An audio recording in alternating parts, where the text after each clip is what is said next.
बेचैनी दुख संताप तो निकलता है। जैसे एक दो उदाहरण दे दिया मैं।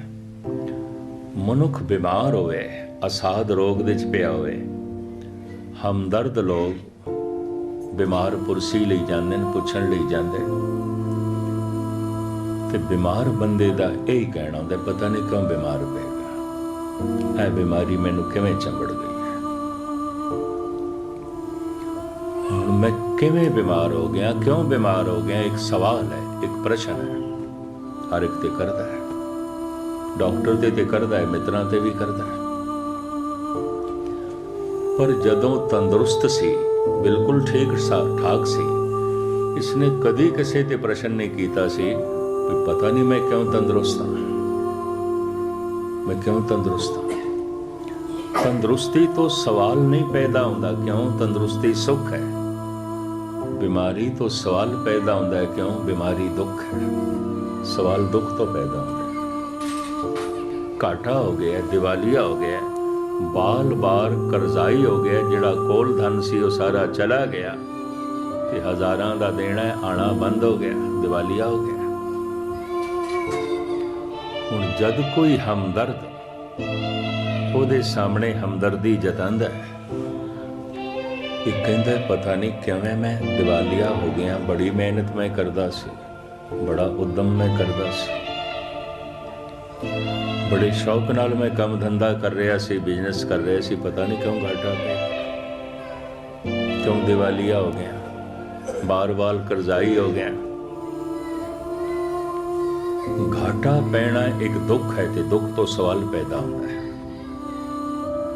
लेकिन जब नफा चल रहा सी, इसने भुल के भी कदी किसी को नहीं आखिया सी पता नहीं मैनू क्यों नफा हो रहा है, क्यों नफा हो रहा है। इसने कदी पूछया ही नहीं, किसी को आख्या ही नहीं क्यों।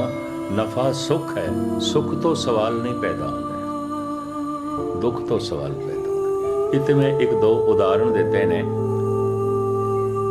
कोई भी जिहड़ा प्रश्न है अगर अंदरों निकले, वाकई मनोरंजन नहीं है, अंदरों सिर्फ पूछण वास्ते ही नहीं पूछया, कईयां दा इवें आउंदा बस एवें ही पुछना, प्रश्न उन्हां दा अपना भी नहीं आउंदा, वो भी किधरे सुना सुनाया हुंदा। जिहदे अंदरों कोई सवाल पैदा होया है, सवाल दुख तो पैदा होंदा है।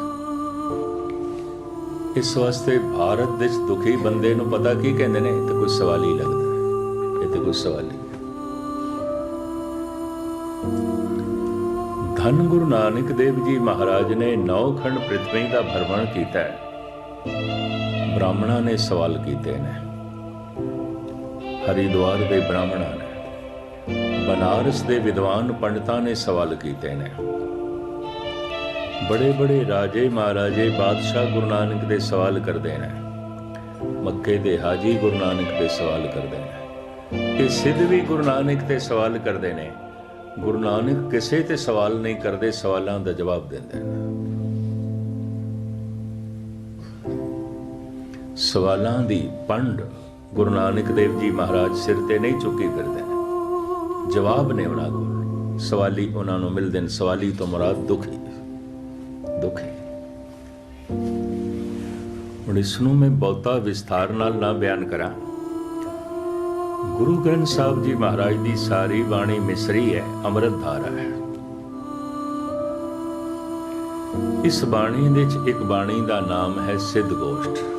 बाणियां दे बकायदा नाम ने, जिवें पहली बाणी का नाम है जप। जप उपर जो एक ओंकार तो गुरप्रसाद तक लिखा है, तो जप नाल कोई मतलब नहीं है, इत्थे मंगलाचरण है। गुरु ग्रंथ साहब का मंगलाचरण है, जप का मंगलाचरण है। ये जो जप बाणी का नाम है, सत्कार नाल असीं कह देंगे हैं जप जी साहब। हुण ते गौड़ी सुखमनी मल्ला पंजवां लिखिआ, पर असीं सत्कार नाल कह देंगे हैं सुखमनी साहब। बाणी का नाम जप है, ते जप आरंभ होंदा है आद सच, जुगाद सच, है भी सच, नानक होसी भी सच। ये श्लोक है। इनू श्लोक के रूप में सुखमनी साहब दे गुरु अर्जन देव जी महाराज ने दर्ज भी किया है।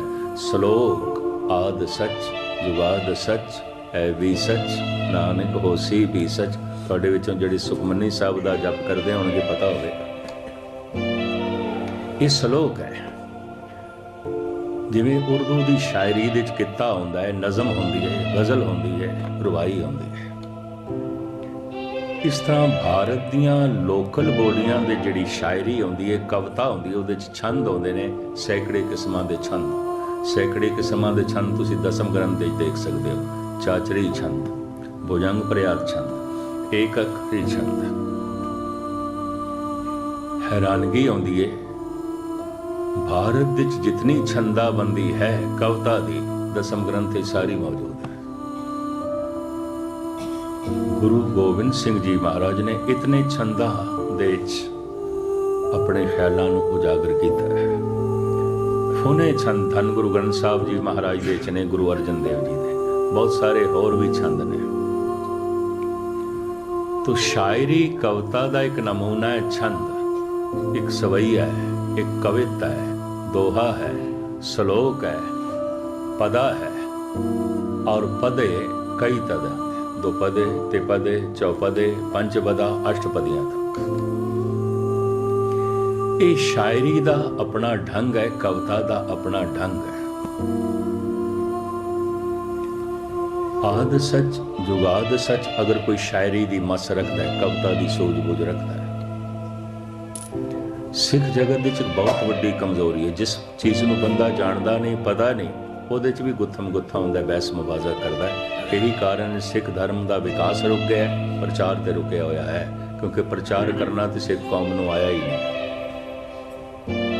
ਇੱਥੇ ਜਿਸ ਮੁਲਕ ਦੇ 'ਚ ਰਹਿੰਦੇ ਹੋਣ, ਉੱਥੇ ਵੀ ਆਪਣੀ ਪਹਿਚਾਣ ਨਹੀਂ ਕਰਾ ਸਕੇ ਕਿ ਅਸੀਂ ਸਿੱਖ ਹਾਂ, ਗੁਰੂ ਨਾਨਕ ਦੇ ਸਿੱਖ ਹਾਂ। ਤੇ ਗੁਰੂ ਨਾਨਕ ਨੇ ਆਖਿਆ ਕੀ ਹੈ, ਇਹ ਜਗਤ ਨੂੰ ਨਹੀਂ ਦੱਸ ਸਕੇ ਅਸੀਂ। ਇਹ ਵੀ ਮੈਂ ਅਰਜ਼ ਕਰਦੇ ਹਾਂ, ਇਸ ਮਾਮਲੇ 'ਚ ਅਸੀਂ ਬਿਲਕੁਲ ਪਛੜੇ ਹਾਂ, ਬਿਲਕੁਲ ਪਛੜੇ ਹਾਂ। ਨਾ ਖੁਦ ਸਮਝਿਆ, ਨਾ ਜਗਤ ਨੂੰ ਸਮਝਾਇਆ। ਉਂਝ ਤੀਸਮਾਰ ਖਾਨ ਬਣਿਆ ਹੋਇਆ, ਬਹਿਸ ਮੁਬਾਸੇ ਦੇ 'ਚ, ਲੜਨ ਦੇ, ਝਗੜਨ ਦੇ 'ਚ। ਖੈਰ, ਮੁਖਤਸਰ ਮੈਂ ਅਰਜ਼ ਕਰਾਂ, ਸ਼ਾਇਰੀ ਦੇ ਅਨੰਤ ਨਮੂਨੇ ਨੇ।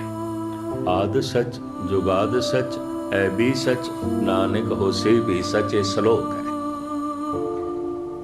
ਪਹਿਲਾ ਸਲੋਕ, ਇਹਨੂੰ ਉਪਕਰਮ ਕਹਿੰਦੇ ਨੇ, ਸ਼ੁਰੂਆਤ ਦੀ ਉਪਮਾ। ਫਿਰ ਇੱਕ ਸਲੋਕ ਅਖੀਰ ਦੇ 'ਚ ਹੈ, ਕੌਣ ਗੁਰੂ ਪਾਣੀ ਪਿਤਾ ਮਾਤਾ ਧਰਤ ਮਹਤ। ਇਹ ਉਪਸੰਗਾਰ ਹੈ, ਸਮਾਪਤੀ ਦੀ ਉਪਮਾ। ਵਿਚਕਾਰ 38 ਪੌੜੀਆਂ ਨੇ।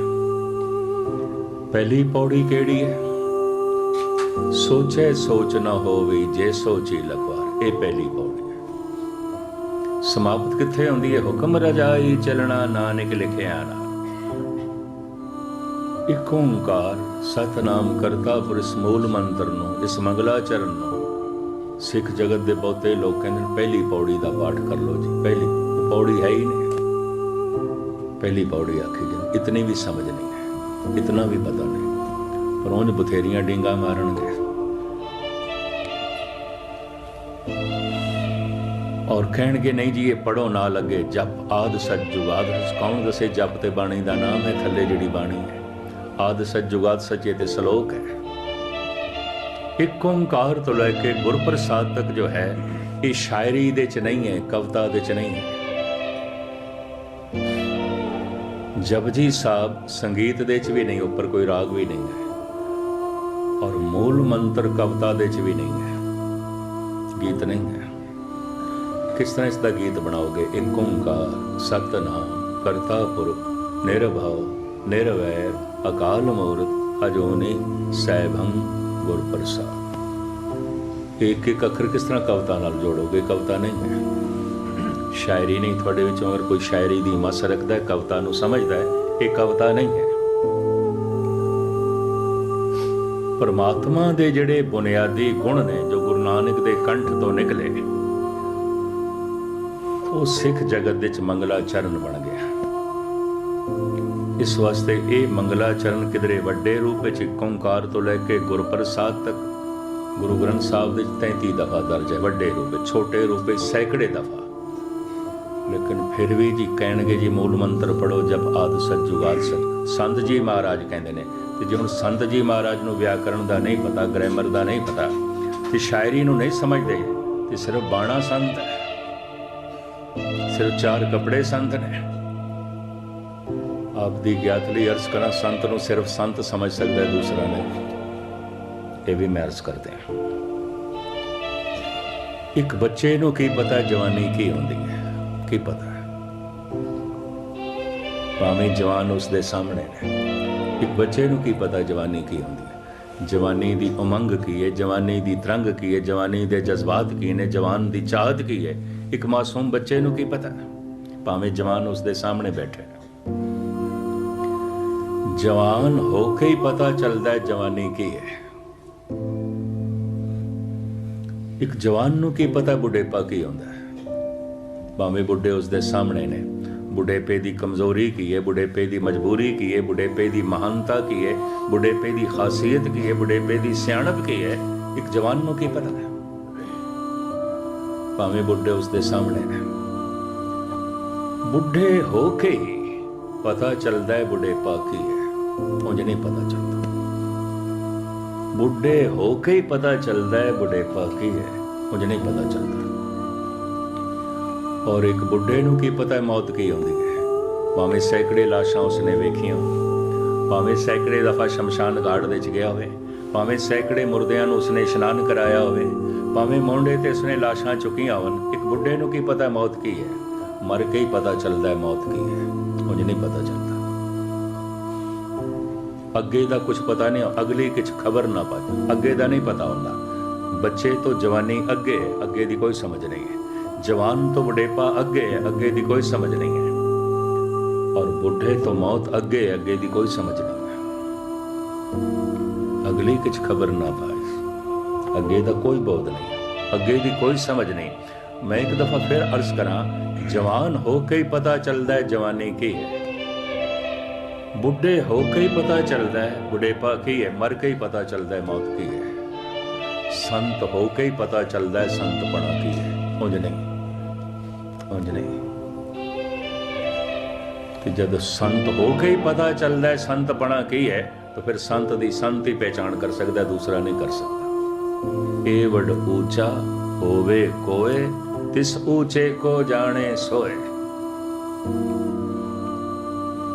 जितना उच्चा कोई है उतना ही उच्चा कोई हो तां उसनूं समझेगा, वरना नहीं। उच्चे नूं उच्चा समझेगा, दूजा नहीं समझ सकता। एवड ऊंचा होवे कोय, तिस ऊंचे को जाने सोए। परमात्मा नूं भी कौन समझेगा, जो परमात्मा जैसा हो जाए, परमात्मा जैसा सुभाव हो जाए, परमात्मा जैसा स्वरूप नहीं। स्वरूप तो हो ही नहीं सकता, स्वरूप तो सारा ब्रह्मंड परमात्मा का स्वरूप है। सगल भवन की मूर्त एका, मुख ते रेटक साला। गुरु नानक ने मूर्ति बनाने की इसे वास्ते मनाही कर दी। सारा ब्रह्मंड तो उसे दी मूर्ति, होर की मूर्ति बनाओगे। इस सागर ने सूरज है, चंद्रमा है, तारे ने, जमीन है, आसमान है, मनुख है, पशु ने, पक्षी ने, सागर है, दरिया है, अनंत खंड ब्रह्मंड ने, सारी उसकी मूर्ति है। सगल भवन की मूर्त एका, सारा ब्रह्मंड उसकी मूर्ति की मूर्ति बनाओगे। उसने अपनी मूर्ति आप बनाई है, आप ही ने आप साजे हो, आप ही ने रचे हो ना। इसे मूर्ति दे वो विराजमान है, चेतना करके, परम प्रकाश करके, परम शक्ति करके व्यापक है। जिवें शरीर साडी मूर्ति इहदे च आत्मा है, इस तरह सारा ब्रह्मंड परमात्मा की मूर्ति है, इहदे च व्यापक है। कलगीधर पातशाह कहंदे ने, हस्ती कीटी त्रिलो आदं, एक अखंडत बसे अनादं। हाथी तो लैके कीड़ी तक, जर्रे तो लैके सूरज तक, हे प्रभु तू अखंड रूप दे विराजमान है। अखंड कहंदे ने जो टुकड़ियां टुकड़ियां दे च नहीं है, जो टुकड़े टुकड़े च होवे इहनूं कहंदे खंडत। 1 मील तक है, अगे 2 मील नहीं है, फिर अगों 4 मील है, 10 मील नहीं है, इहनूं कहंदे खंड खंड खंड खंड। परमात्मा खंड खंड नहीं है, अखंड ज्योति है, एक सार व्यापक है, एक सार व्यापक है। सारा ब्रह्मंड उसे ही परमात्मा दे च, असी भी परमात्मा दे विच हां, असी कोई उस तो बाहर नहीं हां। मछली किधरे भी होवे पानी च ही होवेगी, पानी तो बाहर नहीं जी सकती। ये सारा ब्रह्मंड किधरे भी है, परमात्मा दे विच है, परमात्मा तो बाहर हो ही नहीं सकता। व्यापक सतह और सब कुछ उस दे विच है। ये गल वखरी है। ईरान दे सूफी संत शेख सादी ने कहा है, व्यापक है परमात्मा, फिर भी दो जगह ते नहीं है, दो थावां ते नहीं है। तुसी हैरान होवोगे किहड़ियां दो थावां ते रब नहीं है, किहड़ी दो थावां ते परमात्मा नहीं है। इनू शेख सादी इंज बयान करते हैं, मनुख की समझ दे परमात्मा नहीं है, पशुओं की समझ दे नहीं है, मनुख की समझ दे परमात्मा नहीं है, मनुख की याद दे परमात्मा नहीं है, रोम रोम दे ओही है, चेते दे नहीं है, रोम रोम दे ओही है, समझ दे नहीं है। दो जगह ते नहीं है, बाकी व्यापक है। तो जो समझ दे नहीं है तो फिर नहीं है, नहीं है। ये भी मैं अर्ज करते हैं, चेते दे नहीं है तो फिर नहीं है।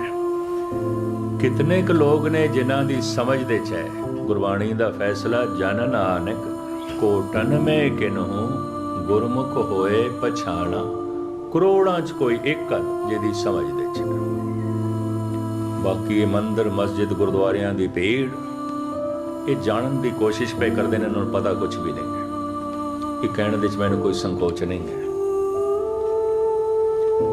महाराज ने करोड़ दे एक नहीं आख्या, करोड़ां दे एक बहुवचन है। जन नानक कोटन में किन्हू गुरमुख होए पछाणा, कोई करोड़ां च एक है जिन्हों समझ है, बाकियां नूं नहीं है। एवें डींगा मार दे। ते जे करोड़ां दे कोई एक है जिहदी समझ दे है, तो फिर करोड़ां दे कोई एक है जिहदे चेते दे है। कोटन में नानक को नारायण जै चेत, करोड़ां च कोई एक है नारायण जिहदे चेते दे है, जिहदी याद दे है। जो मेरी समझ च नहीं, वो मेरी याद दे किस तरह हो सकता है? जिन्हों मैं समझिया ही नहीं, जिन्हों मैं जानता ही नहीं, उन्होंने मैं चेते किस तरह करांगा? कहते हैं सिमरन करो, सिमरन करो। संस्कृत दे कहते हैं सिमरन करो, पंजाबी च कहते हैं चेता करो, उर्दू च कहते हैं याद करो। भी याद करो, चेते करो, सिमरन करो। किस दा करो? परमात्मा दा करो। जिहदी समझ ही नहीं, उन्होंने किवें चेते करोगे? किस तरह करोगे? मैं फिर अर्ज करा, जिहदी समझ ही नहीं मैनू, मैं उसनों याद किस तरह करांगा? किवें करांगा? अगर परमात्मा समझ दे च आ जाए, सिर्फ समझ दे च भी नहीं, इतना पता चल जाए मेरी समझ वड्डा है, बहुत वड्डा है, मेरी समझ छोटी है, तो समर्थ बड़ा, मेरी मत थोड़ी राम। हे प्रभु, मेरी अकल ते सिर्फ प्याले जितनी है, तू ते सागर है, सागर किवें प्याले च आवेगा?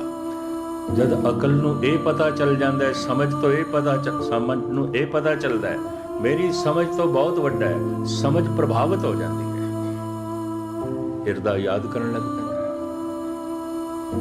जिस तो मैं प्रभावित नहीं हाँ, वो मेरी मंग नहीं है, और जिसनों मैं मंगदा नहीं हाँ, मैं उसनों याद भी नहीं करता, और जिसनों मैं याद नहीं कर रहा, मेरा शरीर उदी प्राप्ति वास्ते उदम भी नहीं करता, उदम भी नहीं करता।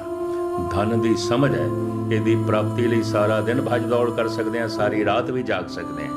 धर्म की समझ नहीं है, ये लिए अमृत वेले का 1 घंटा भी नहीं कर सकते, नहीं कर सकते। जो मेरी समझ दे च नहीं, ते समझ मेरी प्रभावित नहीं, वो मेरी मंग नहीं हो सकती। तो जो मेरी मंग नहीं है, उन्हें मैं याद किवें करांगा? कि जो मेरियां यादां दे च नहीं है, मेरा शरीर किस तरह उद्यम ते संघर्ष करेगा, भाज दौड़ करेगा? नहीं करता, किसी का भी नहीं करता। गुस्ताखी में बथेरी दुनिया अमृत वेले सुती रह जाती है, सुनने पे आउंदे ने गुरुद्वारे, 2 बंदे नहीं मिलते। ये भी मैं अर्ज करते हैं, खेड ते सारी अमृत वेले दी है। जे तुसीं गुरबाणी विचार सुन रहे हो, इस समय दी नहीं है, अमृत वेले दी है। जिवें मौसम के मुताबिक बीज बीजी दा ना, परमात्मा दी विचार अमृत वेला सच ना वडियाई विचार।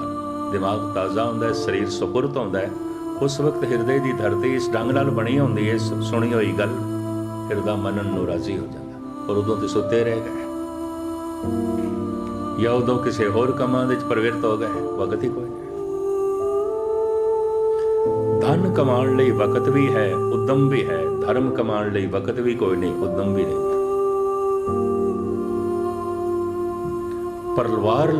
परिवार की पालना लई उद्यम भी है, वक्त भी है, निरंकार की प्राप्ति ਲਈ ना उद्यम है ना वक्त है। क्यों? जो मेरी समझ दे च नहीं है ते समझ मेरी प्रभावित नहीं है, मेरा हिरदा उसकी मंग नहीं करता। और जिसनों मेरा हिरदा मंग नहीं करता, मन बारी बार याद भी नहीं करता, तो जो मेरिया यादां दे च नहीं है, उसकी प्राप्ति लिए ये शरीर उद्यम भी नहीं करता, भजदा दौड़दा नहीं पिया रहेगा, मेरी याद च नहीं है। समझ ही नहीं है तो फिर याद कित्थे है, किस तरह चेते करांगे। एक दफा अकल प्रभावित हो जाए, परमात्मा महान है, उस तो बिना असी नहीं जी सकते, जिमें पानी तो बिना मच्छी नहीं जी सकती, उस तो बिना असी नहीं हो सकते, जिमें पानी तो बिना मच्छी नहीं हो सकती। इतनी समझ आ जाए, फिर भगत कबीर कहते बिसरत नाही मन ते हरि, भुलदा ही नहीं, भुलदा ही नहीं। असी याद भी करिए ते भुल जाता है। कबीर कहते मैं भुलावां भी ते याद आउंदा है। बिसरत नाही मन ते हरि, अब ए प्रीत महापल बल भई, बिखम ना जाए जरी। तो खैर मैं लमकावा ना, समस्या दस देंदी है, सवाल दस देंदा है वास्तविक इस मनुख की लोड़ की है। सवाल तो पता चल जाता है यदि समस्या धार्मिक है, सवाल तो पता चल जाता है यदि समस्या शरीरक है, कोई बीमारी है, कोई रोग है। सवाल तो पता चल जाता है यदा जो है मसला समाजक है, परिवारक है, कोई परिवार दे कल कलेश है।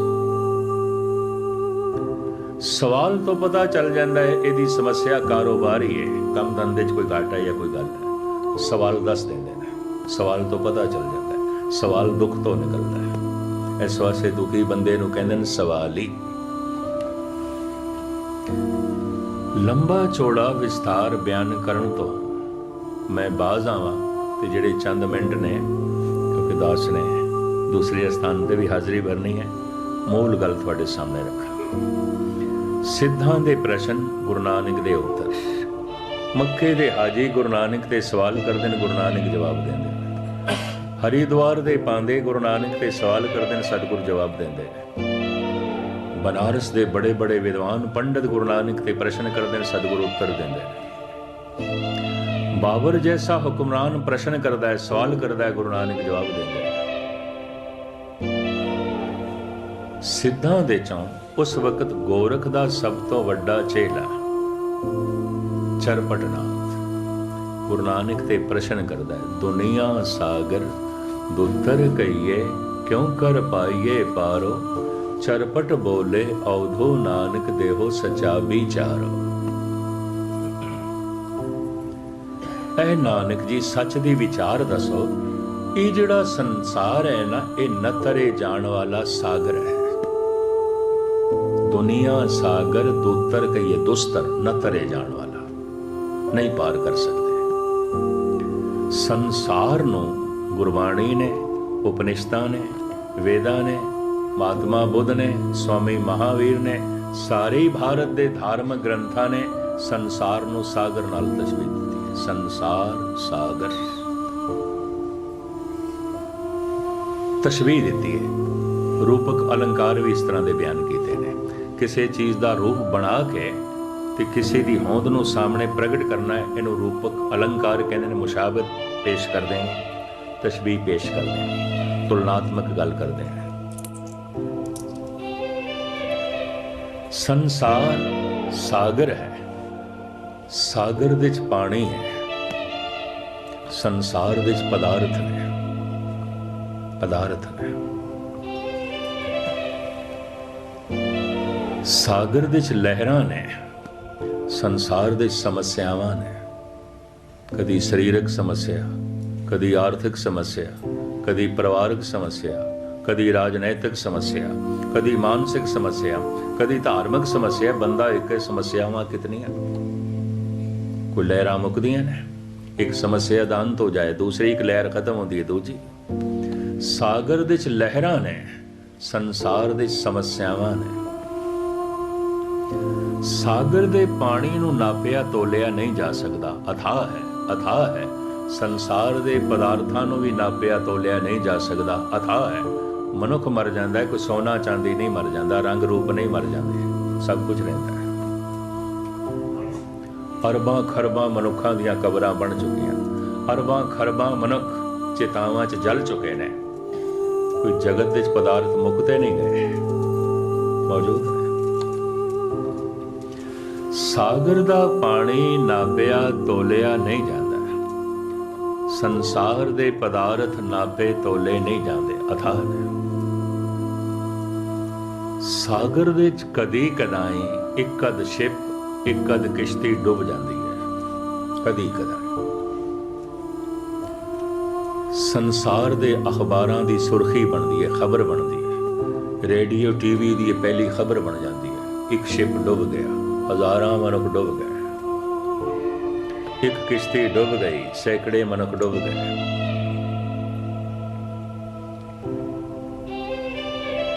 ਖਬਰ ਬਣਦੀ ਹੈ ਡੁੱਬੀ ਹੋਈ ਕਿਸ਼ਤੀ ਦੀ, ਖਬਰ ਬਣਦੀ ਹੈ ਡੁੱਬੇ ਹੋਏ ਜਹਾਜ਼ ਦੀ, ਜੋ ਤੈਰ ਕੇ ਪਾਰ ਹੋ ਗਿਆ ਉਹਦੀ ਨਹੀਂ, ਹਜ਼ਾਰਾਂ ਤੇ ਪਾਰ ਹੋ ਗਏ। ਕੋਈ ਇੱਕ ਅੱਧ ਘਟਨਾ ਘਟਦੀ ਹੈ, ਉਸ ਦਾ ਜ਼ਿਕਰ ਹੁੰਦਾ ਹੈ। ਸਾਗਰ ਦੇ ਵਿੱਚ ਕਦੀ ਕਦਾਈ ਕੋਈ ਇੱਕ ਅੱਧ ਸ਼ਿਪ ਡੁੱਬ ਜਾਂਦਾ ਹੈ, ਖਬਰ ਬਣਦੀ ਹੈ, ਸੰਸਾਰ ਦੀ ਸੁਰਖੀ ਬਣਦੀ ਹੈ, ਖਬਰਾਂ ਦੀ, ਅਖਬਾਰਾਂ ਦੀ। ਸਾਗਰ ਦੇ ਵਿੱਚ ਕਦੀ ਕਦਾਈ ਕਿਸੇ ਖਿੱਤੇ 'ਚ ਬਹੁਤ ਵੱਡਾ ਤੂਫਾਨ ਆ ਜਾਂਦਾ ਹੈ, ਲੱਖਾਂ ਮਨੁੱਖ ਗਰਕ ਹੋ ਜਾਂਦੇ ਨੇ। ਸ਼ਾਇਦ ਆਪ ਨੂੰ ਪਤਾ ਹੋਵੇ 3 ਸਾਲ ਪਹਿਲੇ ਭਾਰਤ ਦੇ ਵਿੱਚ, ਉੜੀਸਾ ਦੇ ਵਿੱਚ, ਬੰਗਾਲ ਦੀ ਖਾੜੀ ਦੇ ਤੂਫਾਨ ਆਇਆ, 30,000 ਬੰਦੇ ਸਿਰਫ 5 ਮਿੰਟਾਂ 'ਚ ਹੀ ਮਰ ਗਏ, 30,000, ਸੈਂਕੜੇ ਪਿੰਡ ਡੁੱਬ ਗਏ, ਕਰੋੜਾਂ ਦੀ ਫਸਲ ਤਬਾਹ ਹੋ ਗਈ। ਅੱਜ ਤੋਂ 17-18 ਸਾਲ ਪਹਿਲੇ ਬੰਗਲਾਦੇਸ਼ ਦੇ ਤੂਫਾਨ ਆਇਆ, ਬੰਗਾਲ ਦੀ ਖਾੜੀ ਦੇ 5 ਲੱਖ ਬੰਦੇ, ਬੰਗਲਾਦੇਸ਼ ਦੇ 5 ਲੱਖ ਬੰਦੇ 15 ਮਿੰਟਾਂ 'ਚ ਹੀ ਮਰ ਗਏ, ਕਰੋੜਾਂ ਦੀ ਫਸਲ ਤਬਾਹ ਹੋ ਗਈ, ਲੱਖਾਂ ਮਵੇਸ਼ੀ ਵੀ ਡੁੱਬ ਗਏ, ਸੈਂਕੜੇ ਮਛੇਰੇ ਵੀ ਡੁੱਬ ਗਏ, ਜੋ ਮਛਲੀਆਂ ਪਕੜਨ ਗਏ ਸਨ, ਉਹ ਵੀ ਡੁੱਬ ਗਏ। ਸਾਰਾ ਕੰਮ 15 ਮਿੰਟਾਂ 'ਚ ਹੀ ਹੋ ਗਿਆ, ਅੱਜ ਤੋਂ 17-18 ਸਾਲ ਪਹਿਲੇ। ਸੰਸਾਰ ਨੂੰ ਸਾਗਰ ਨਾਲ ਤਸ਼ਬੀਹ ਦਿੱਤੀ ਹੈ। ਸਾਗਰ ਦੇ 'ਚ ਕਦੀ ਕਦਾਈ ਕਿਸੇ ਇੱਕ ਖਿੱਤੇ, ਸਾਰੇ ਸਮੁੰਦਰ ਦੇ 'ਚ ਨਹੀਂ, ਕਿਸੇ ਇੱਕ ਖਿੱਤੇ ਦੇ 'ਚ ਕੋਈ ਤੂਫਾਨ ਆ ਜਾਂਦਾ ਹੈ, ਬੜੀ ਦੁਨੀਆ ਗਰਕ ਹੋ ਜਾਂਦੀ ਹੈ, ਬੜੀ ਦੁਨੀਆ ਤਬਾਹ ਹੋ ਜਾਂਦੀ ਹੈ। 10 ਪਿਛਲੇ ਸਾਲ ਅਮਰੀਕਾ ਦੇ ਸੂਬੇ ਫਲੋਰੀਡਾ ਦੇ ਸੀ, ਸਮੁੰਦਰ ਦੇ ਤੂਫਾਨ ਆਇਆ, ਨੇੜੇ ਦੇ ਘਰ ਤੇ ਕਰੀਬਨ ਡੁੱਬ ਹੀ ਗਏ ਸਨ, ਗਰਕ ਹੋ ਗਏ ਸਨ। ਇਹ ਗੱਲ ਵੱਖਰੀ ਹੈ ਕਿ ਤੂਫਾਨ ਦੀ ਖਬਰ ਉਹਨਾਂ ਨੇ 2 ਦਿਨ ਪਹਿਲੇ ਦਿੱਤੀ, ਦੁਨੀਆ ਨੇ ਕਰਾਈ।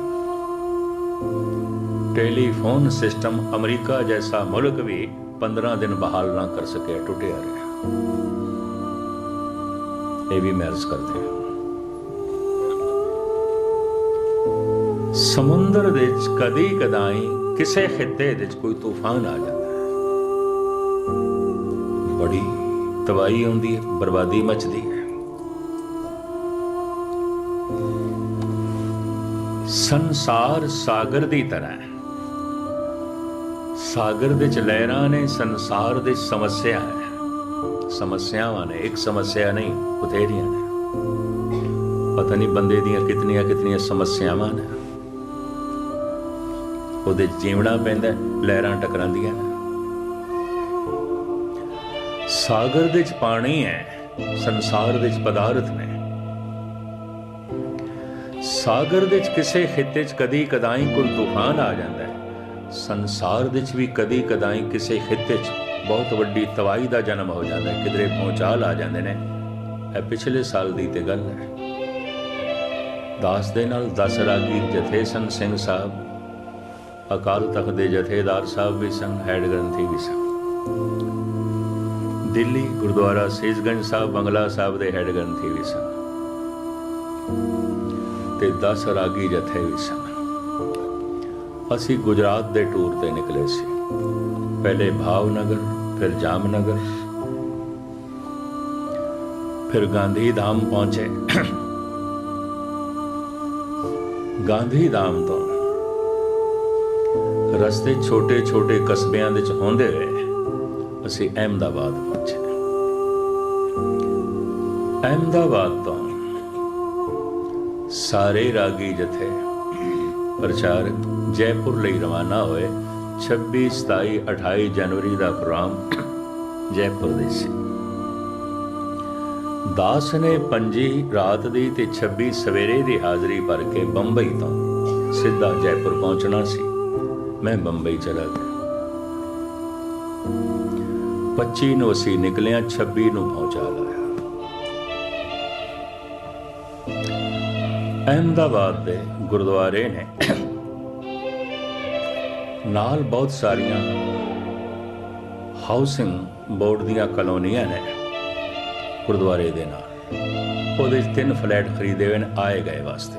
ਇਤਨੀ ਗੱਲ ਤੇ ਸਪਸ਼ਟ ਹੈ ਕਿ ਭਾਰਤ ਦੇ ਕਰੀਬਨ तमाम ਵੱਡੇ ਸ਼ਹਿਰਾਂ, ਛੋਟੇ ਸ਼ਹਿਰਾਂ 'ਚ ਆਏ ਗਏ ਲਈ ਪੂਰਾ ਇੰਤਜ਼ਾਮ ਹੈ ਗੁਰਦੁਆਰਿਆਂ 'ਚ। 4, 5, 6, 7 ਕਮਰੇ ਬਹੁਤ ਸੁੰਦਰ ਬਣਾਏ ਹੁੰਦੇ ਨੇ। ਤੇ ਜੇ ਕਿਧਰੇ ਉਹ ਹਜ਼ੂਰ ਸਾਹਿਬ ਜਾਂ ਪਟਨਾ ਸਾਹਿਬ ਦੇ ਰਸਤੇ ਸ਼ਹਿਰ ਪੈਂਦੇ ਨੇ ਤੇ ਉੱਥੇ 30, 40, 40 ਕਮਰੇ ਬਣਾਏ ਨੇ, ਕਿਉਂਕਿ ਬੱਸਾਂ ਬਹੁਤ ਲੰਘਦੀਆਂ ਨੇ, ਯਾਤਰੀ ਬਹੁਤ ਲੰਘਦੇ ਨੇ। ਰਿਹਾਇਸ਼ ਦਾ ਮਸਲਾ ਮੈਂ ਅਮਰੀਕਾ, ਕੈਨੇਡਾ, ਇੰਗਲੈਂਡ ਔਰ ਯੂਰਪ ਵਿੱਚ ਕੁਝ ਨਹੀਂ ਦੇਖਿਆ। ਲੋਕਾਂ ਦੀ ਇਸ ਪਾਸੇ ਕਦੀ ਰੁਚੀ ਨਹੀਂ ਗਈ। ਤੁਹਾਡੇ ਘਰ ਕੋਈ ਮਹਿਮਾਨ ਆਏ, ਉਸਦਾ ਸਾਰਾ ਇੰਤਜ਼ਾਮ। ਗੁਰੂ ਨਾਨਕ ਦੇ ਘਰ ਮਹਿਮਾਨ ਆਇਆ, ਪ੍ਰਬੰਧਕਾਂ ਦੀ ਕੋਈ ਸੋਚਣੀ ਨਹੀਂ ਹੈ, ਕੁਝ ਸੋਚਣੀ ਨਹੀਂ ਹੈ। ਲੇਕਿਨ ਭਾਰਤ ਦੇ 'ਚ ਸੋਚਣੀ ਹੈ। ਅਹਿਮਦਾਬਾਦ ਵਿੱਚ 3 ਵੱਡੇ ਫਲੈਟ ਖਰੀਦੇ ਗਏ ਨੇ। ਉੱਥੇ ਆਏ ਗਏ ਠਹਿਰਦੇ ਨੇ ਤੇ ਮੇਰੀ ਆਦਤ ਗੁਰਦੁਆਰੇ ਠਹਿਰਨ ਦੀ। ਮੈਂ ਵੀ ਠਹਿਰਿਆ ਸੀ ਉੱਥੇ, ਬਾਕੀ ਜਥੇ ਵੀ ਠਹਿਰੇ ਹੋਏ ਸਨ। ਤਕਰੀਬਨ 11-12 ਕਮਰੇ ਸਨ, ਉਸੇ ਸਾਰੇ ਸੈੱਟ ਸਨ। 25 ਨੂੰ ਅਸੀਂ ਨਿਕਲਿਆ, 26 ਨੂੰ ਬਿਲਡਿੰਗ ਸਾਰੀ ਗਿਰ ਗਈ। 8 ਮੰਜ਼ਲਾ ਬਿਲਡਿੰਗ ਸੀ, ਗਿਰ ਗਈ। ਅਹਿਮਦਾਬਾਦ ਦੀਆਂ ਖੂਬਸੂਰਤ ਬਿਲਡਿੰਗਾਂ, ਬਹੁਤ ਉੱਚੀਆਂ ਬਿਲਡਿੰਗਾਂ ਗਿਰ ਗਈਆਂ। ਗਾਂਧੀ ਧਾਮ ਕਰੀਬਨ ਸਾਰਾ ਸ਼ਹਿਰ ਗਰਕਾਬ ਹੋਇਆ। ਸਿਰਫ ਗੁਰਦੁਆਰਾ ਬਚਿਆ ਰਿਹਾ। ਉਹਨਾਂ ਦਿਨਾਂ 'ਚ ਗੁਰਦੁਆਰੇ 'ਚ ਹੀ ਲੰਗਰ ਚੱਲਦਾ ਰਿਹਾ, ਦੁਖੀ ਲੋਕਾਂ ਲਈ, ਪੀੜਤ ਲੋਕਾਂ ਲਈ। ਔਰ ਲੰਗਰ ਚਲਾਉਣ ਦਾ ਸਾਰਾ ਜ਼ਿੰਮਾ ਗੁਰਦੁਆਰਾ ਸੀਸਗੰਜ ਦੀ ਕਮੇਟੀ ਨੇ ਲਿਆ, ਸ਼੍ਰੋਮਣੀ ਕਮੇਟੀ ਨੇ ਲਿਆ। ਸੇਵਾਦਾਰ ਵੀ ਗਏ, ਟਰੱਕਾਂ ਦੇ ਰਾਹੀਂ ਰਾਸ਼ਨ ਪਾਣੀ ਵੀ ਗਿਆ। ਔਰ ਗੁਜਰਾਤੀਆਂ ਨੂੰ ਮੰਨਣਾ ਪਿਆ, ਜੇ ਲੰਗਰ ਨਾ ਚਲਾਉਂਦੇ, ਇੱਕ ਤੇ ਪਹੁੰਚਾਲਦੇ ਅਸੀਂ ਮਰੇ ਹੋਏ, ਉਂਝ ਭੁੱਖੇ ਮਰ ਜਾਣਾ ਸੀ। ਉਹਨਾਂ ਨੂੰ ਕਬੂਲਣਾ ਪਿਆ, ਮੰਨਣਾ ਪਿਆ। ਦਿਨ ਰਾਤ ਲੰਗਰ ਬਣਾਉਣ ਦੇ 'ਚ ਲੱਗੇ ਰਹੇ ਔਰ ਮੁਸੀਬਤ ਸਦਾ ਲੋਕਾਂ ਨੂੰ ਲੰਗਰ ਛਕਾਉਂਦੇ ਰਹੇ। ਇਸ ਤਰ੍ਹਾਂ ਅਹਿਮਦਾਬਾਦ ਦਾ ਗੁਰਦੁਆਰਾ ਬਚ ਗਿਆ। ਆਲੇ ਦੁਆਲੇ ਦੀਆਂ ਬਿਲਡਿੰਗਾਂ ਗਿਰ ਗਈਆਂ, ਗੁਰਦੁਆਰਾ ਖੜਾ ਹੈ। ਗੁਰਦੁਆਰਾ 5 ਮੰਜ਼ਿਲਾ ਖੜਾ ਹੈ, ਦਰਾੜ ਵੀ ਨਹੀਂ ਆਈ, ਕੁਛ ਵੀ ਨਹੀਂ ਹੋਇਆ। ਉਸੇ 'ਚ ਅਸੀਂ ਜੋ ਹੈ ਪ੍ਰੋਗਰਾਮ ਕਰਦੇ ਰਹੇ। ਭੂਚਾਲ ਦਾ ਅਸਰ ਬੰਬਈ ਤੱਕ ਸੀ। ਦਾਸ 26 ਤਰੀਕ ਸਵੇਰੇ 8 ਤੋਂ 9 ਕਥਾ ਕਰ ਰਿਹਾ ਸੀ ਉਲਹਾਸਨਗਰ।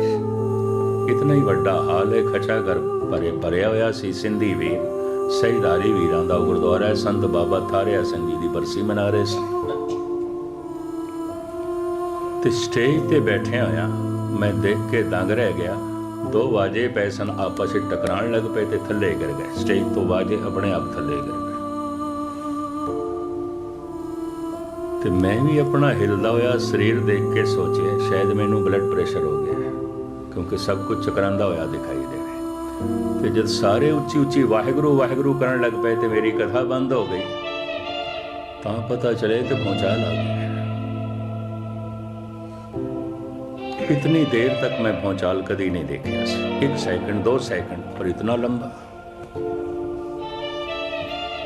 ठीक है, तबाही ना हुई, कोई बर्बादी ना हुई, लेकिन भूचाल बड़ा जोरदार सी। गुजरात तबाह हो गया, गांधी धाम तबाह हो गया, भावनगर ਦੇ 'ਚ ਬਹੁਤ ਸਾਰੀਆਂ ਬਿਲਡਿੰਗਾਂ ਗਿਰ ਗਈਆਂ, ਜਾਮਨਗਰ ਦੇ 'ਚ ਗਿਰ ਗਈਆਂ, ਆਲੇ ਦੁਆਲੇ ਦੇ ਸਾਰੇ ਪਿੰਡ ਤਬਾਹ ਹੋ ਗਏ, ਅਹਿਮਦਾਬਾਦ ਦੀਆਂ ਬਹੁਤ ਸਾਰੀਆਂ ਉੱਚੀਆਂ ਬਿਲਡਿੰਗਾਂ ਗਿਰ ਗਈਆਂ। ਤਾਂ ਮੁਖਤਸਰ ਮੈਂ ਅਰਜ਼ ਕਰਾਂ, ਜਿਵੇਂ ਸਮੁੰਦਰ ਦੇ 'ਚ ਕਦੀ ਕਦਾਈ ਕਿਸੇ ਇੱਕ ਹਿੱਸੇ 'ਚ ਤੂਫਾਨ ਆ ਜਾਂਦਾ ਹੈ, ਸੰਸਾਰ ਦੇ 'ਚ ਕਿਧਰੇ ਕਿਸੇ ਇੱਕ ਹਿੱਤੇ 'ਚ ਕੋਈ ਜੰਗ ਲੱਗ ਜਾਂਦੀ ਹੈ, ਜਿਵੇਂ ਹੁਣ ਅਫਗਾਨਿਸਤਾਨ ਦੇ 'ਚ ਲੱਗ ਗਈ ਕਦੀ ਕਦਾਈ, ਜਾਂ ਕਿਧਰੇ ਕੋਈ ਮਹਾਮਾਰੀ ਫੈਲ ਜਾਂਦੀ ਹੈ, ਜਾਂ ਕਿਧਰੇ ਕੋਈ ਭੂਚਾਲ ਆ ਜਾਂਦਾ ਹੈ। ਸੰਸਾਰ ਸਾਗਰ ਦੀ ਤਰ੍ਹਾਂ, ਜੇ ਸਾਗਰ ਦੇ ਤੂਫਾਨ ਆ ਜਾਂਦੇ ਨੇ, ਸੰਸਾਰ ਦੇ 'ਚ ਵੀ ਆ ਜਾਂਦੇ ਨੇ, ਬੜੀਆਂ ਤਬਾਹੀਆਂ ਹੁੰਦੀਆਂ, ਬੜੀਆਂ ਬਰਬਾਦੀਆਂ। ਸਾਗਰ ਦੇ 'ਚ ਕਦੀ ਕਦਾਈ ਕੋਈ ਇੱਕ ਅੱਧ ਸ਼ਿਪ ਡੁੱਬ ਜਾਂਦਾ ਹੈ, ਇੱਕ ਅੱਧ ਬੇੜੀ ਡੁੱਬ ਜਾਂਦੀ ਹੈ, ਖਬਰ ਬਣਦੀ ਹੈ ਸੰਸਾਰ ਦੀ, ਸੁਰਖੀ ਬਣਦੀ ਹੈ, ਇੱਕ ਸ਼ਿਪ ਡੁੱਬ ਗਿਆ, ਇੱਕ ਬੇੜੀ ਡੁੱਬ ਗਈ ਸਾਗਰ ਦੇ 'ਚ। ਸੰਸਾਰ ਦੇ 'ਚ ਕਦੀ ਕਦਾਈ ਕੋਈ ਇੱਕ ਅੱਧ ਜ਼ਿੰਦਗੀ ਦੀ ਬੇੜੀ ਪਾਰ ਹੋ ਜਾਂਦੀ ਹੈ, ਬਹੁਤ ਸਾਗਰ ਤੋਂ ਪਾਰ ਹੋ ਜਾਂਦੀ ਹੈ, ਸੰਸਾਰ ਸਾਗਰ ਤੋਂ ਪਾਰ ਹੋ ਜਾਂਦੀ। ਕੋਈ ਕਬੀਰ, ਕੋਈ ਨਾਮਦੇਵ, ਕੋਈ ਫਰੀਦ, ਕੋਈ ਬੈਣੀ, ਕੋਈ ਤਰਲੋਚਨ, ਕੋਈ ਭਾਈ ਗੁਰਦਾਸ, ਕੋਈ ਬਾਬਾ ਦੀਪ ਸਿੰਘ, ਸੰਸਾਰ ਸਾਗਰ ਤੋਂ ਪਾਰ ਹੋ ਜਾਂਦੇ ਨੇ। ਇਹਨਾਂ ਦੀ ਵੀ ਖਬਰ ਬਣਦੀ ਹੈ, ਇਤਿਹਾਸ ਬਣਦਾ ਹੈ। ਸਾਗਰ ਦੇ 'ਚ ਡੁੱਬਣ ਵਾਲਿਆਂ ਦੀ ਖਬਰ ਬਣਦੀ ਹੈ। ਸੰਸਾਰ ਸਾਗਰ ਦੇ ਜੋ ਕੋਈ ਤੈਰ ਜਾਂਦੇ ਨੇ, ਕਿਉਂਕਿ ਕਦ ਤੈਰ ਜਾਂਦੇ ਨੇ, ਕਰੋੜਾਂ ਤੇ ਡੁੱਬਦੇ ਨੇ। ਹਮ ਦੇ ਕਾਂ ਤੈ ਡੁੱਬਿਆ ਨੇ, ਡੁੱਬੇ ਦੀ ਪਹਿਚਾਣ ਕੀ ਹੈ? ਇਹ ਮਨੁੱਖ ਡੁੱਬ ਗਿਆ ਸੰਸਾਰ ਦੇ 'ਚ, ਪਹਿਚਾਣ ਕੀ ਹੈ? ਉਹਦਾ ਨਿਤਨੇਮ ਡੁੱਬ ਗਿਆ ਹੋਵੇਗਾ, ਉਹਦੀ ਰਹਿਤ ਬਹਿਤ ਡੁੱਬ ਗਈ ਹੋਵੇਗੀ, ਉਹਦੀ ਸਿੱਖੀ ਵੀ ਡੁੱਬ ਗਈ ਹੋਵੇਗੀ, ਉਹਦਾ ਅੰਮ੍ਰਿਤ ਵੇਲਾ ਡੁੱਬ ਗਿਆ ਹੋਵੇਗਾ, ਗੁਰੂ ਦੇ ਕਕਾਰ ਡੁੱਬ ਗਏ ਹੋਣਗੇ, ਬਾਣੀ ਦਾ ਜਪ ਡੁੱਬ ਗਿਆ ਹੋਵੇਗਾ, ਸਿਮਰਨ ਡੁੱਬ ਗਿਆ ਹੋਵੇਗਾ, ਨਹੀਂ ਹੋਵੇਗਾ, ਉਹਦੇ ਡੁੱਬ ਗਿਆ ਪਦਾਰਥਾਂ ਦੇ ਵਿੱਚ। ਪਾਣੀ ਦੇ 'ਚ ਡੁੱਬ ਜਾਂਦੀ ਹੈ ਬੇੜੀ, ਜਹਾਜ਼, ਪਦਾਰਥਾਂ ਦੇ ਡੁੱਬ ਜਾਂਦੀ ਹੈ ਜ਼ਿੰਦਗੀ ਦੀ ਬੇੜੀ, ਮਨੁੱਖ ਡੁੱਬ ਜਾਂਦਾ ਹੈ। ਘਰ ਦੇ 'ਚ ਧਨ ਬਹੁਤਾ ਆਉਣਾ ਸ਼ੁਰੂ ਹੋ ਗਿਆ, ਹਿਰਦੇ 'ਚ ਧਰਮ ਨਿਕਲਣਾ ਸ਼ੁਰੂ ਹੋ ਗਿਆ, ਘਰ ਦੇ 'ਚ ਪਦਾਰਥ ਆਉਣੇ ਸ਼ੁਰੂ ਹੋ ਗਏ, ਬਹੁਤ ਸਾਰੇ ਘਰੋਂ ਗੁਟਕੇ ਵੀ ਨਿਕਲ ਗਏ, ਰਹਿਤ ਬਹਿਤ ਵੀ ਨਿਕਲ ਗਏ, ਹੋਰ ਦੁਨਿਆਵੀ ਪਦਾਰਥ ਬਥੇਰੇ ਆਉਣ ਲੱਗ ਪਏ। ਹੁਣ ਗੁਰੂ ਕੀ ਮੋਹਰ ਕੇਸਾਂ ਨੂੰ ਵੀ ਸਿਰ ਤੇ ਰੱਖਣਾ ਔਖਾ ਹੋ ਗਿਆ, ਕਕਾਰ ਰੱਖਣੇ ਵੀ ਔਖੇ ਹੋ ਗਏ, ਡੁੱਬ ਗਏ ਤੇ ਡੁੱਬੇ ਦੇਖ ਸਕਦੇ ਹੋ ਤੁਸੀਂ, ਅੰਮ੍ਰਿਤ ਵੇਲਾ ਡੁੱਬ ਗਿਆ। ਗੁਰੂ ਨਾਨਕ ਦੇਵ ਜੀ ਮਹਾਰਾਜ ਕਹਿੰਦੇ, ਹਮ ਦੇ ਖਾਂ ਤੈਂ ਡੁੱਬੇ ਨੇ, ਮੈਂ ਤੇ ਦੇਖਦਾ ਦੁਨੀਆ ਡੁੱਬੀ ਪਈ ਹੈ। ਮੈਂ ਫਿਰ ਅਰਜ਼ ਕਰਾਂ, ਡੁੱਬੇ ਦੀ ਪਹਿਚਾਣ, ਉਹਦਾ ਅੰਮ੍ਰਿਤ ਵੇਲਾ ਡੁੱਬ ਗਿਆ ਹੋਵੇਗਾ, ਉਹਦਾ ਜਪ ਤਪ ਡੁੱਬ ਗਿਆ ਹੋਵੇਗਾ, ਸਿੱਖੀ ਡੁੱਬ ਗਈ ਹੋਵੇਗੀ, ਕਕਾਰ ਡੁੱਬ ਗਏ ਹੋਣਗੇ, ਅੰਮ੍ਰਿਤ ਵੇਲਾ ਡੁੱਬ ਗਿਆ ਹੋਣਾ, ਅੰਮ੍ਰਿਤ ਉਸ ਦਾ ਡੁੱਬ ਗਿਆ ਹੋਣਾ, ਨਹੀਂ ਹੋਵੇਗਾ। ਇਹ ਡੁੱਬੇ ਦੀ ਪਹਿਚਾਣ ਹੈ। ਸਾਗਰ ਵਿੱਚ ਸਾਰੀਆਂ ਕਿਸ਼ਤੀਆਂ, ਜਹਾਜ਼ ਕਿਨਾਰੇ ਤੇ ਲੱਗਦੇ ਨੇ, ਕੋਈ ਕਦ ਡੁੱਬਦੀ ਹੈ, ਕਦੀ ਕਦਾਈ। ਸੰਸਾਰ ਸਾਗਰ ਦੇ ਤੇ ਕਦੀ ਕਦਾਈ ਕੋਈ ਇੱਕ ਅੱਧ ਜ਼ਿੰਦਗੀ ਦੀ ਬੇੜੀ ਪਾਰ ਹੁੰਦੀ ਹੈ, ਬਾਕੀ ਤੇ ਸਾਰੇ ਡੁੱਬਦੇ ਨੇ। ਉਹ ਜੋ ਪਾਰ ਹੋ ਜਾਂਦੀ ਹੈ, ਉਸੇ ਦੀ ਖਬਰ ਬਣਦੀ ਹੈ, ਉਸੇ ਦਾ ਇਤਿਹਾਸ ਬਣਦਾ ਹੈ। हजारों साल नरगिस अपनी बेनूरी पे रोती है, बड़ी मुश्किल से होता है चमन में दीदावर पैदा। इतने कदी कदाई कोई रविदास ते कबीर कोई रोज नहीं ने। जुतियां गंढण वाले ते जुतियां ते पालिश करन वाले हर चौक दे च मिलणगे, हर मुल्क दे च मिलणगे। रविदास ते कदी कदी कदी कदी जो जुतियां गंढदियां लोकां दा मन भी रब नाल गंढदे ने, जो जुतियां नूं गंढदियां अपना मन भी प्रभु नाल गंढदे ने। नामदेव कहंदे रांगन रांगों सेवन सेवो राम नाम बिन घरी ना जियो। लोकां दे कपड़ियां नूं रंग देंदा देंदा लोकां दे मनां नूं भी रंग देंदा सी, अपना मन भी रंग देंदा सी। इस तरह दे छींबे ते कदी कदाई आउंदे ने, कदी कदाई बड़ी मुद्दत तक उड़ीक करनी पैंदी है। लमकावा ना हुण क्योंकि समा हो गया। चरपट ने कहा गुरु नानक नूं, दुनिया सागर दूतर कहिए क्यों कर पाइए पारो। चरपट बोले औधो नानक देओ सच्चा विचारो। और पहला इस सवाल का जवाब जो गुरु नानक देंदे ने, आपे आखे आपे समझे तिसक्या उत्तर दीजे। 60 कहो तुम पार गणामी तिसक्या बैसन दीजे। भी तू आपे समझदा है, सिद्ध पुरुष है, पढ़ा लिखा है, विद्वान है, तू क्यों है कहना किवें पार हो, तू सब कुछ जानदा है। ते फिर गुरु नानक वडियाई देंदे ने, साच कहो तुम पार गरामी, तिस क्या बैसन, तू ते पार गरामी है, पार पहुंचिया है, तू कोई उरार थोड़ी है। दो तरह के बंदे होंदे ने, पारदर्शी खड़ा ते उरार है, पर पार जाण दी इच्छा है ते पारला कंडा दिखाई भी देंदा है। बैठा ते परिवार दे च है, पर निरंकार दी तड़प है। बैठा ते पदार्थां दे च है, परमात्मा दी समझ है। बैठा ते बाजार दे च है, पर करतार दी खिच है, प्यार है। जैसे नंद लाल कहंदे ने, गरदस्ते मां हमेश पैकार में रवद, मन चो कुनम के दिल बसुए यार में रवद। भाई साहब भाई नंद लाल कहंदे ने, मेरे हत्थां नूं देखोगे ये कंमकार दे च जुटे ने, पर मेरे दिल नूं देखोगे अपने यार नाल जुड़िया है, अपने मित्र नाल जुड़िया है। पारदर्शी खड़ा ते उरार है, बैठा ते परिवार दे च है, पर पारला कंडा दिखाई देंदा है, ते पार जाण दी तमन्ना भी है, पार जाण दी इच्छा भी है। इहनूं कहंदे ने पारदर्शी। जिहड़ा पार पहुंच गया उहनूं कहंदे ने पारगरामी। जो पार पहुंचिया भी नहीं ते पारला कंडा दिखाई भी नहीं देंदा ते पार जाण दी इच्छा भी नहीं, उसे नूं कहंदे ने संसारी बंदा, दुनियावी बंदा, ये कुछ भी नहीं है, ऐसे नहीं है, ये पारदर्शी नहीं है। धन गुरु नानक देव जी महाराज मान देंदे ने, चरपट तू ते पारगरामी है, पार पहुंच गए, साच कहो तुम पारगरामी, तिस क्या बैसन दीजे। तेनू मैं की उत्तर दिया, तू ते पारगरामी। चरपट दी इत्थे निर्माणता, इस सिद्ध पुरुष दी निर्माणता हथ जोड़ के कहंदा सी पारगरामी नहीं आ, पारदर्शी आ। पार जाण दी इच्छा है, पार जाण दी तड़प है, पार जाना चाहते हैं, लेकिन पार पहुंचे नहीं, उड़ा रहे। जैसे कबीर कहते हैं, अजय सुनाओ समुद्र ने, अजय भी मैं समुद्र दे विचां पार कोई नहीं। अजय सुनाओ समुद्र में क्या जान आ गया, पता नहीं पार लगदा कि नहीं लगदा। जेड़े पारदर्शी भी नहीं, पार जाण दी तड़प भी नहीं, ते सागर दा पता भी कोई नहीं, संसार दी समझ भी कोई नहीं, मैं बड़ियां डींगा मारदे देखे ने। असीन जा होंदे कख भी नहीं, कुछ भी नहीं, सिर्फ दर्शन ही दर्शन होंदे, बाणा ही बाणा होंदा और कुछ भी नहीं होंदा, सिर्फ लिबास ही लिबास होंदा, कुछ भी नहीं होंदा।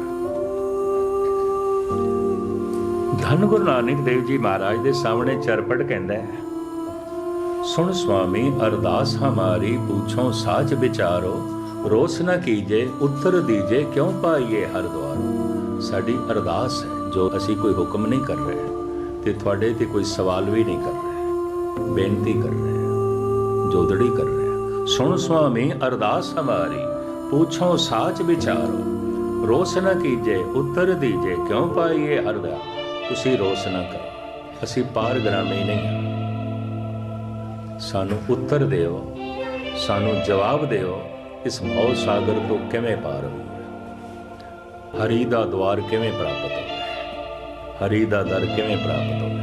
हुण गुरु नानक जो समझाते ने, खेड ते बड़ी लंबी है, पर 1 मिनट में अर्थ करके समाप्ति करते हैं। गुरु नानक ने जो जवाब दिता है, पुरानियां जड़ियां तस्वीरां किसी जमाने जो बनियां सन गुरु नानक देव जी महाराज दी, उस वक्त दे किसी मुसलमान मुसव्वर ने बनाइया सन। गुरु नानक दे समय गुरु गोबिंद सिंह जी महाराज दे वक्त भी एक फैजी करके चित्रकार सी, उसने बनाइया सन। वो तस्वीरां हजूर साहब ते पटना साहब तखत ते पईयां। बाकी सब तस्वीरां कोई सोभा सिंह दी कल्पना है, कोई किसी होर दी कल्पना है, किसी होर दी कल्पना है। असली तस्वीर उस समय की जो उस मुसलमान चित्रकार ने बनाई सी, वो पटना साहब है, सामने पई है, हजूर साहब है, सामने पई है। इस तरह गुरु नानक देव जी बड़ा मदरा शरीर है। गुरु नानक देव जी उच्चे कद दे भी नहीं, मदरे शरीर है, पतला दुबला शरीर है, विंगी टेढ़ी पग संभाल बन लेंदे ने, तहमत बन्नी हुई लंबा चोला। हुण तो बड़ा कुछ दिखाते हैं। इन्ना भारी भरकम शरीर सोभा सिंह ने दिखाया उस वक्त, मैनूं चंगी तरह याद है। एक सिंह साहब ज्ञानी चेत सिंह जी हैड ग्रंथी, साबका हैड ग्रंथी हुण ते गुजर गए, श्री दरबार साहब। वो सोभा सिंह ते औखे होए, तू की भाव पहलवाना की तरह गुरु नानक का सिर बना पढ़ते सही गुरप्रताप सूरज दे की लिखे है, देखते सही पुरानी चित्रावली, एवं कल्पना कल्पना तो ठीक करो कुछ। खैर ये तो एवं विचकार गल आ गई। वो जिहड़ियां पुरानियां तस्वीरां होंदियां सन उस दे तले जवाब लिखे होंदा सी, गुरु नानक दा शब्द लिखे होंदा सी जो सिद्धां नूं जवाब दिता सी। सागर तो किवें पार होई, हुण गुरु नानक समझाते ने, जैसे जल में कमल निरालम मुर्गा ई ने साणे, शब्द सुरत भव सागर तरिए नानक नाम बखाणे, रहे एकांत एको मन वसिया आसा माए निरासो, अगम अगोचर देख दिखाए नानक ताका दासो। जिस तरह जल दे च कमल है, पानी वधदा है ते होर उपर उठदा है, डुबदा नहीं है। घर दे च पदार्थ वधन, प्रभता वधे, ताकत वधे, संपदा वधे, मनुख ते डुब जांदा है, कमल नहीं डुबदा पानी च। ठीक है, पदार्थ साडी जिंदगी है, पानी कमल दी जिंदगी है। पदार्थां तो बिना असीं जी नहीं सकते, पर पदार्थां च जीवीए डुबीए ते ना, परिवार दे च जीवीए डुबीए ते ना। कोई परिवार दे डुब गया, कोई पदार्थां डुब गया, कोई धन संपदा डुब गया। जीवीए पानी दे च कमल दी तरह, डुबीए ना पानी दे च कमल दी तरह। जैसे जल में कमल निरालम मुर्गा ही ने साणे, जैसे मुर्गा भी ने साणे। सणना कहते हैं बिजण, राजस्थानी भाषा है। मीह दे च कोई भिज जाए, राजस्थान दे च कहते या तो सण गयो, सण गयो, भी ते भिज गए, भिजे नूं कहंदे या तो सण गयो। अज भी कहंदे, अज भी इस तरह। मुर्गा ही ने साणे, दूजी दलील जो गुरु नानक ने दी है, मुर्गा भी रिजक की खातर कई दफा डुबकी ते लांदी है, कमल डुबदा नहीं, ये पहली दलील। दूजी मुर्गाबी दी डुबदी ते है, गोता ते खा जाती है, बड़ी जो है गहरे तल से चली जाती, क्योंकि छोटियां छोटियां मच्छियां उसका रिजक है, बहुत थल्ले चली जाती है, गरक ते हो जाती है, डुबते जाती है, पर उसके पंख भिजते नहीं, भिजदी नहीं, फिर ऊपर आ जाती। रिजक की खातर हो सकता है किसी मनुख का गोता लग जाए, डुब जाए, 3-4 दिन नितनेम नहीं हो सकिया किसी सफर दे, या बीमार हो गया, या कोई होर समस्या खड़ी हो गई, नहीं कर सके, या 1-2 दिन अमृत वेले नहीं उठ सकिया, या 1-2 दिन सत्संग दे च नहीं आ सकिया, रिजक करके ऐसी डुबकी लग गई, 1-2 दिन नहीं नितनेम हो सकिया, भावें नहीं होया, डुबया, फिर ऊपर आ जाता, भिजदा नहीं है, और गैराजरी दे असर नूं एकदम धो देता है, फिर जब तब करके तैयार बर तैयार हो जाता है, फिर सुपुर्ती आ जाती है, डुबदा नहीं है। ये 2 दलीलां दित्तियां। कमल डुबदा ही नहीं है, मुर्गाबी डुबदी ते है, भिजदी नहीं, ऊपर आ जाती है। एक ते कमल की तरह डुबदा ही नहीं, चाहे कितनी धन संपदा वध जाए, चाहे कितनी मसरूफियत वध जाए, रब्बी चिंतन नहीं बनता। दूजा कदी कदाई नागा पै जाता है, डुब जाता है रिजक दी खातिर, लेकिन फिर ऊपर आ जाता है, भिजदा नहीं है, डुबदा नहीं। जैसे जल में कमल निरालम मुर्गा ही ने साणे, पर किस तरह करिए, शब्द सुरत भव सागर तरिए नानक नाम बखाणे। अपनी सुरत नूं शब्द नाल जोड़िए। सुरत तो मुराद सरोत, सुरत दे 3 अर्थ ने, सुरत सुनना, सुरत समझना, सुरत जोड़ना। ये तो सरोत है, सरवन तो बनया, ये तो सुरत दे च है, सुन रहा है, जे सुन रहा है ये सुरत दे च है, तो सुरत आ जाएगी, समझ आ जाएगी, सुरत दे अर्थ हुण समझ। ये तो सुरत दे च है, सुन रहा है, सुरत सुनना, सुरत समझना। अगर सुरत आ गई है, समझ आ गई है, तो सुरत एक दिन जुड़ जाएगी। हुण सुरत दे जुड़न दा मतलब है ध्यान जुड़ गया। सुरत सुनना, सुरत समझना, सुरत जुड़ना। सुरत शब्द नाल जोड़े, श्रोता बने। जबान गायन कर रही होंदी है, जपजी साहब मन ते सुनदा ही नहीं, श्रोता बनदा ही नहीं। सुखमनी साहब पढ़ रहे हैं, मन ते सुनदा ही नहीं, ते जे सुनदा ही नहीं तो सुखमनी साहब अंदर जाती ही नहीं, कुछ भी नहीं जाती, हिरदा खाली दा खाली रह जाता। ਸਰੋਤਾ ਹੋਣਾ ਬੜੀ ਵੱਡੀ ਗੱਲ ਹੈ। ਜੈਸੇ ਜੈਸੇ ਬਾਣੀ ਅੰਦਰ ਜਾਏਗੀ ਸੁਣਦੇ ਆ, ਅੰਦਰੋਂ ਪਾਪ ਨਿਕਲਣਗੇ, ਅੰਦਰੋਂ ਸੰਤਾਪ ਨਿਕਲੇਗਾ, ਅੰਦਰੋਂ ਦੁੱਖ ਨਿਕਲੇਗਾ। ਨਾਨਕ ਭਗਤਾਂ ਸਦਾ ਵਿਗਾਸ ਸੁਣੀਏ, ਦੁੱਖ ਪਾਪ ਕਾਨਾ ਇਹ ਸਭ ਨਾ ਸੁਣਦੇ। जैसे जल में कमल निरालम, मुर्गा ही ने शाने, शब्द सुरत भव सागर तरिए, नानक नाम वखाणे। और ये किवें करिए? इतनियां इच्छावां ने, आसावां ने, समस्यावां ने, ये चरपड़ दा प्रश्न है, किवें करिए? रहे एकांत को मन वसया, आसा माए निरासो, अगम अगोचर देख दिखाए, नानक ताका दासो। प्रथम एकांत दे च बैठ के ये साधना जप दी करनी चाहिए। ये समूहक बंदगी, कथा कीर्तन सुनना, वाहिगुरु मंत्र दा जप अमृत वेले कल्ले बैठ के करना। जैसे घर दे साडे किचन है, रसोई है, भोजन बनता है, इस तरह 2-4 फुट जगह होवे जिथे बैठ के रोज वाहिगुरु मंत्र दा जप करिए। अगर रोज रोज उस एक ही जगह ते जप होएगा, जगह चार्ज हो जाएगी। दुष्ट बंदा भी अगर उत्थे बैठे है तो उसकी जबान चो वाहिगुरु निकल जाएगा, उस जगह का असर होगा। ये हर घर दे होनी चाहिए। शरीर दे भोजन वास्ते जे असी रसोई बना लेंदे आ, आत्मा दे भोजन वास्ते भी 2-4 फुट जगह चाहिए। इतना जगह चाहिए, पर इसकी फिक्र ही कोई नहीं, किसी घर च कोई नहीं। जिहदे घर च है भागां वाले ते कईयां ने रसोई ते बनाई हुई बनाते कख भी नहीं, उत्थे भजन नहीं करते, जप ते करते। रहे एकांत को मन वसया, आसा माए निरासो। इतनियां इच्छावां ने, इतनियां आसा ने, किवें जीवीए, किवें भव सागर नूं पार करिए। गुरु नानक देव जी दसदे ने, आसा माए निरासो। रामकली राग दे होर कई शब्द ने, आसा माए निरास वलाए, नेचो नानक करते पाए। निश्चय करके जानो उसनों करते पुरख की प्राप्ति हो जाती। किसनों? जो आसा दे च निराश होकर रहिंदा है। आसा दे च निराश किस तरह रही है?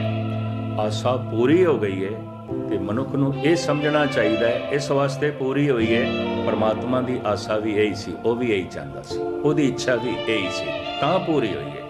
मेरी इच्छा इस करके पूरी हुई है कि परमात्मा की इच्छा भी यही सी, तां पूरी हुई है।